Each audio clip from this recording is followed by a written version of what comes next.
काय करणार आहे, मच्छी स्वच्छ धुवून घ्यायची. त्याच्यानंतर कापून घेतल्यानंतर त्याला कोकम, मसाला, मीठ घेतली आहेत. ही पूर्ण मच्छीला लावून घ्यायची. त्याच्यानंतर हळद, मसाला, मीठ, थोडंसं आलं पेस्ट पण टाकली तरी टेस्टिंगला पण छान येतं. म्हणून आलं पेस्ट टाकायची. मी तुम्हाला त्याला व्यवस्थित असं लावून घ्यायचं आहे. मसाला लावून घेतला पाहिजे. अशा प्रकारे बांगड्याला आपण अर्धा तास झालं आहे ठेवून मस्तपैकी मॅग्नेट चाललेलं आहे. आता याला मसाला लावून फ्राय करायचा. याच्यामध्ये मसाला, हळद, त्याच्यानंतर तांदळाचं पीठ आणि हे मीठ ॲड केलेलं. त्याच्यामध्ये मच्छी हे करून घ्यायची, परतून घ्यायची.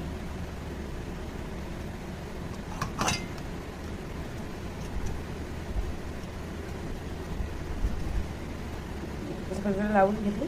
आता तेल तापत ठेवायचं. लसूण टाकून घेते आणि त्याच्यानंतर ही मच्छी आता फ्राय करायला लागली. लसूण टाकल्याने त्याला वास पण छान येतो.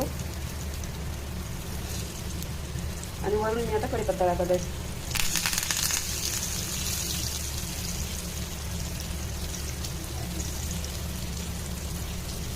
लसूण घेतली आहे बघा, एक साईडला भाजून घेतली. आता दुसऱ्या साईडला भाजायला ठेवली.